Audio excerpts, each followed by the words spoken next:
Hello दोस्तों, स्वागत है आप लोग का मेरे यूट्यूब चैनल कार्तिक गेलवे बिजनेस में।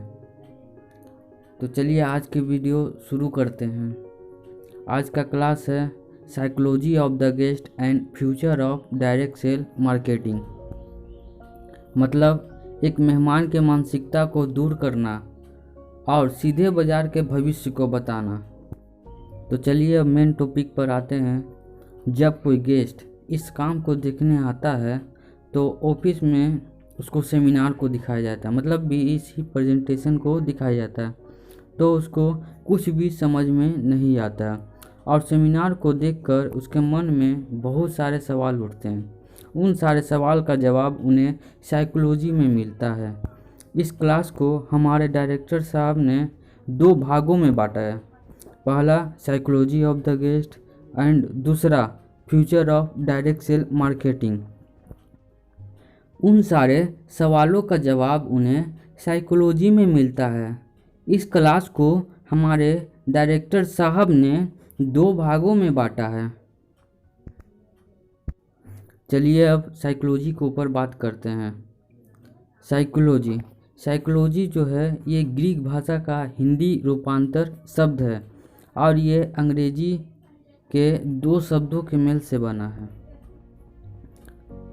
साइको प्लस लॉजी, मतलब साइको का मतलब हुआ मन, लॉजी का मतलब विज्ञान। अगर दोनों को जोड़ दिया जाए तो इसका मतलब निकलेगा साइकोलॉजी, मतलब मनोविज्ञान। दोनों को मिलाकर साइकोलॉजी होता है। हिंदी में मनोविज्ञान कहते हैं। साइकोलॉजी किसे कहते हैं? किसी दूसरे व्यक्ति के शरीर के हाव भाव को देखकर उसके मन की बातों को जान लेना ही साइकोलॉजी कहलाता है। जैसे एग्जाम्पल के माध्यम से आप लोग को समझाते हैं। जैसे कोई व्यक्ति उदास होता है तो हम उससे बिना मिले या पूछे दूर से ही देखकर समझ जाते हैं कि ज़रूर उसको कोई परेशानी है, या तो उसके घर में कोई मर गया है या किसी बात को लेकर दुख है, तब तो वो उदास है।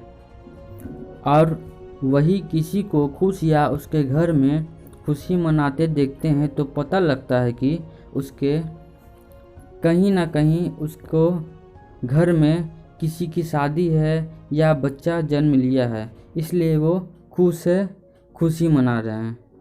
हमारे कंपनी के डायरेक्टर साहब ने जब इस कंपनी की शुरुआत की थी तो उन्होंने 10 लोगों का रेशियो लिए थे और उन 10 लोगों में से एक था खामोखा, 3 सलाहकार, 6 डायरेक्ट ज्वाइनिंग। पहला खामोखा किसे कहते हैं?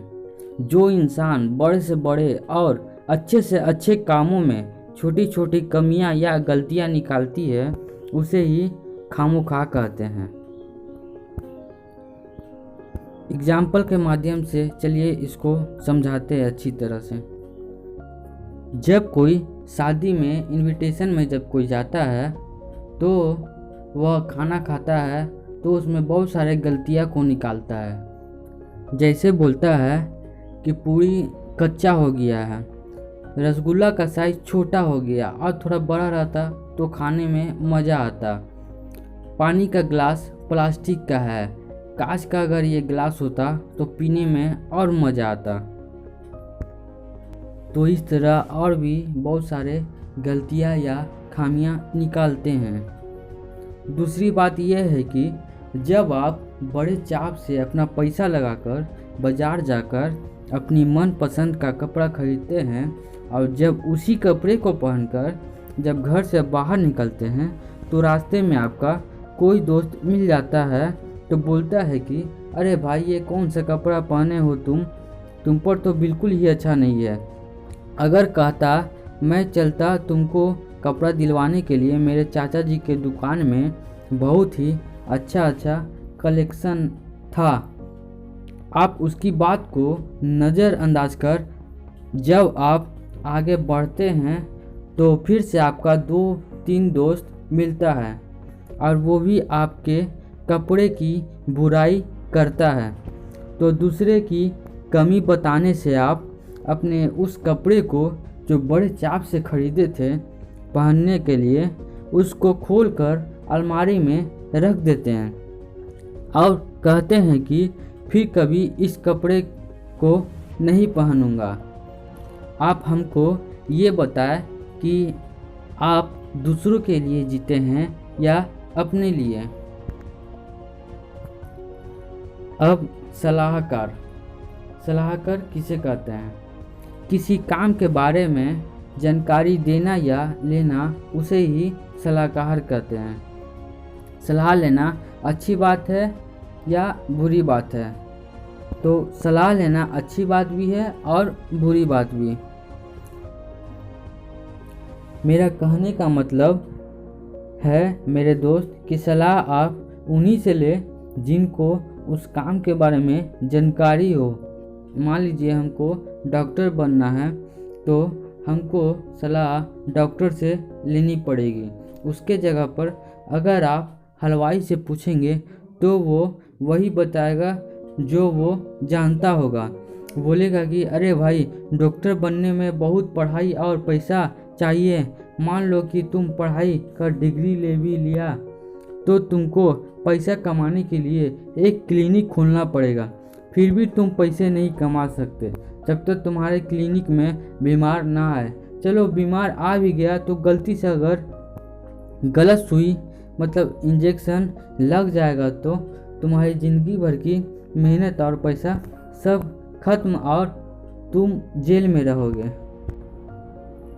इससे अच्छा है कि तुम मेरे पास रोज़ सुबह आना, मैं तुम्हें जलेबी और समोसा बनाना सिखा दूंगा। रोज़ के तुम 500 कमा सकते हो। पर उस हलवाई को ये नहीं पता कि अगर समोसा बनाते समय गरम तेल आँखों में पड़ गया तो डॉक्टर के पास जाना पड़ेगा। अगर हमको इंजीनियर बनना है तो आपको इंजीनियर से सलाह लेना पड़ेगा। ठीक उसी प्रकार आपको अगर इस कंपनी में सफल होना है तो उन सब से सलाह लेना पड़ेगा जो इस कंपनी में सफल है, क्योंकि आपको RD,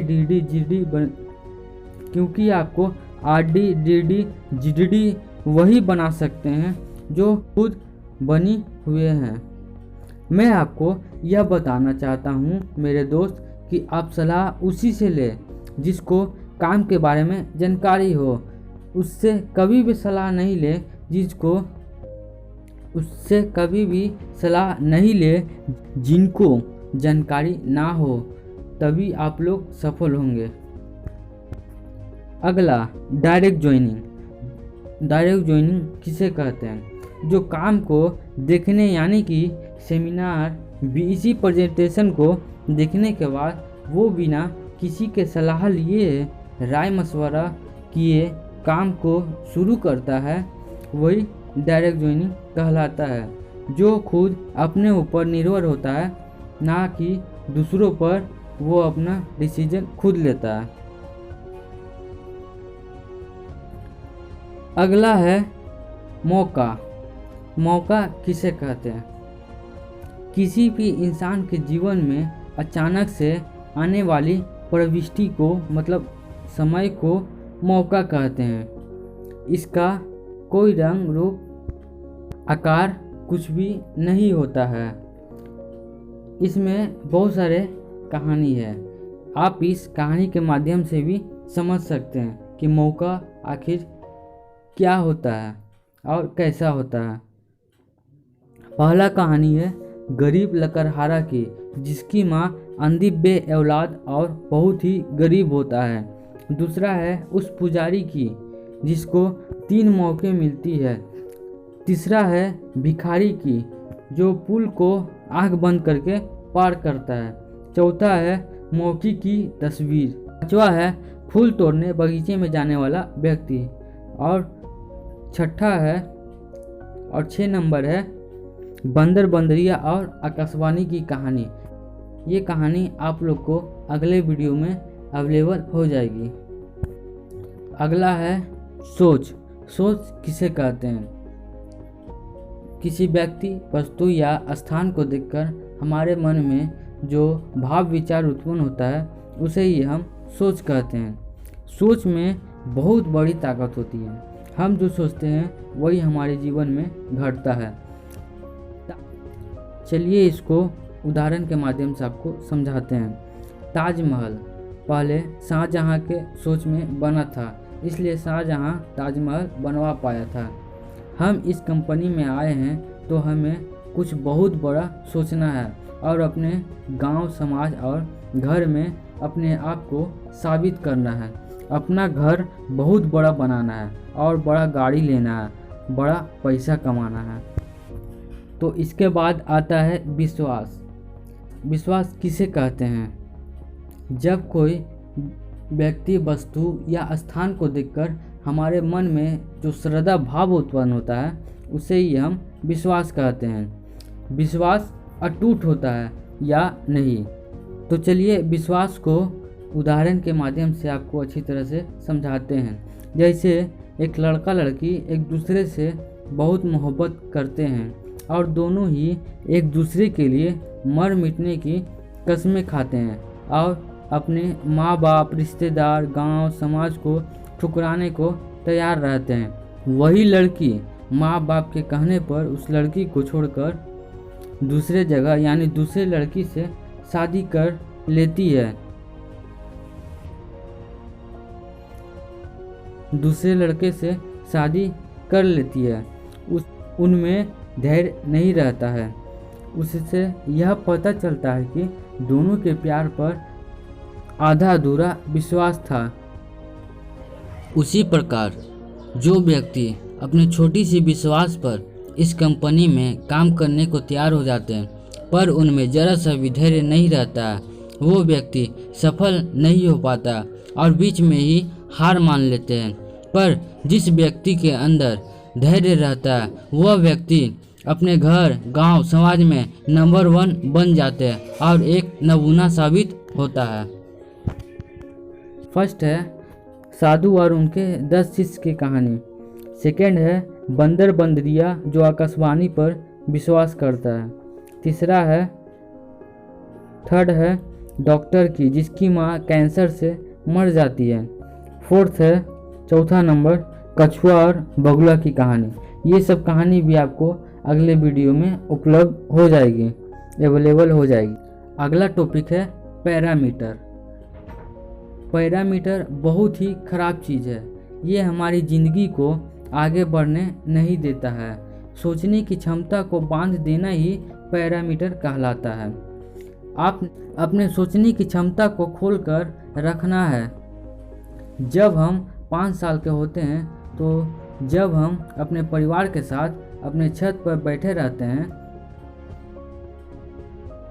और उसी समय हमारे ऊपर आकाश में हवाई जहाज़ पास करता है और हमारी नज़र उस जहाज़ पर पड़ता है और हमारे मुंह से निकल जाता है कि माँ हवाई जहाज़, तो माँ हमसे कहती है कि उस पर ध्यान मत दो। उस बड़े बड़े यानी कि अमीर लोग बैठते हैं उस पर। इससे यह होता है कि हमारी माँ हमें डांटकर हमारी सोच को वहीं पर बांध देती है कि हम उस हवाई जहाज़ पर नहीं बैठ सकते हैं क्योंकि हम पैसे वाले नहीं हैं, हम बहुत गरीब हैं। उस पर बड़े बड़े और पैसे वाले लोग बैठते हैं। बल्कि उसके जगह हमारी माँ यह कहती कि तुम भी बड़े होकर अच्छे से पढ़ लिख कर बड़ा आदमी बनना और उस हवाई जहाज़ पर बैठना, तो शायद हमारा सोच कभी नहीं बनता। अगला है नज़रिया। नज़रिया किसे कहते हैं? किसी व्यक्ति, वस्तु या स्थान को नंगी आंखों से देखना ही नज़रिया कहलाता है। नज़रिया ये बहुत ही ख़राब चीज़ होती है। जो हम देखते हैं वो कोई और नहीं देखता और जो दूसरे देखता है वो हम नहीं देखते हैं। नज़रिया ऐसा है कि हमारे सोच को भी गंदा और अच्छा कर देता है।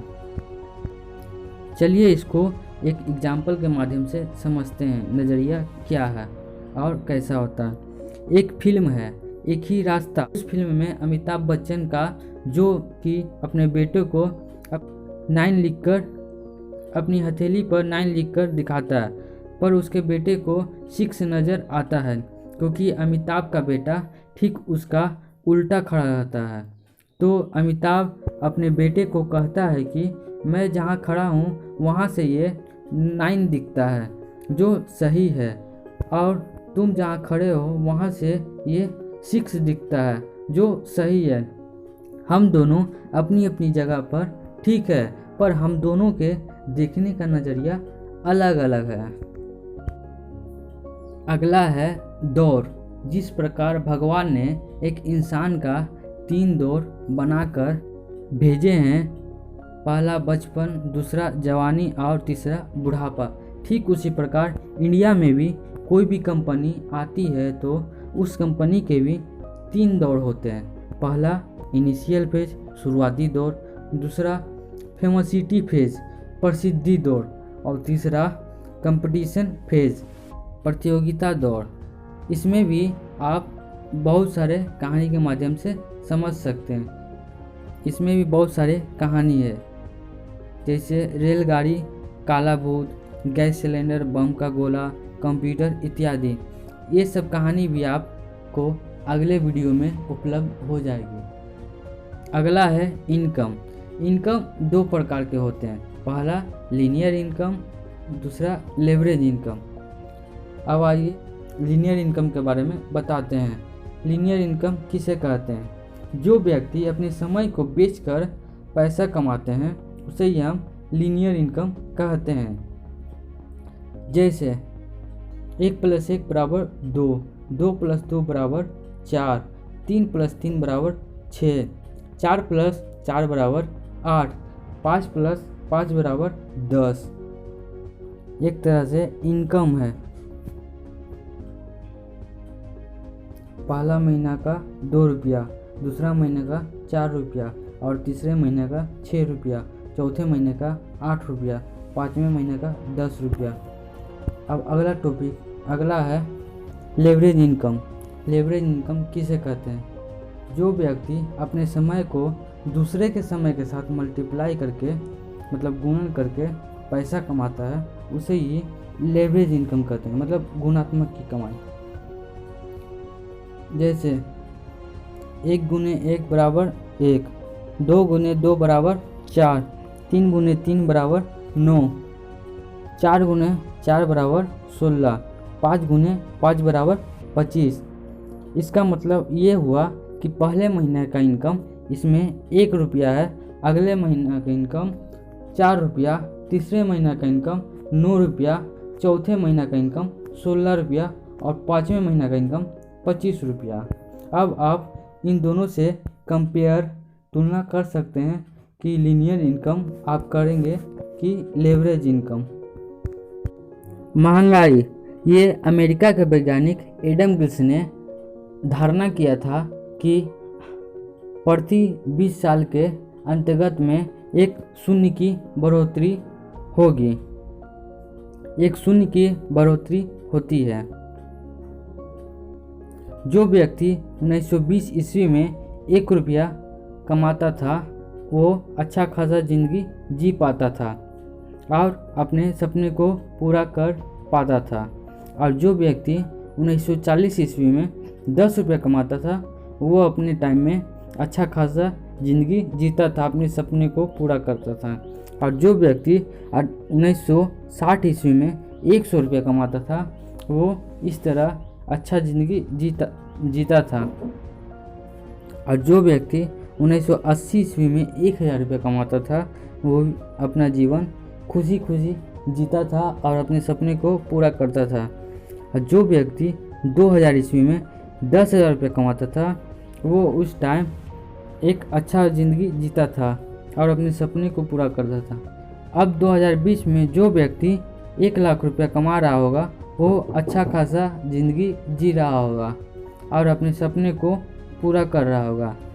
इससे हम लोग को यह स्पष्ट होता है कि हम लोग को भी 2020 में खूब कम तो 1 लाख रुपया कमाना होगा।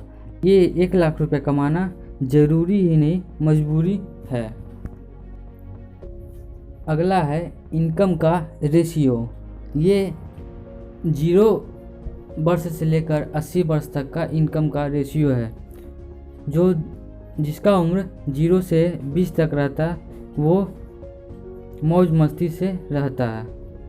जिसका उम्र 20 से 40 वर्ष तक का होता है वो बैल की तरह होता है।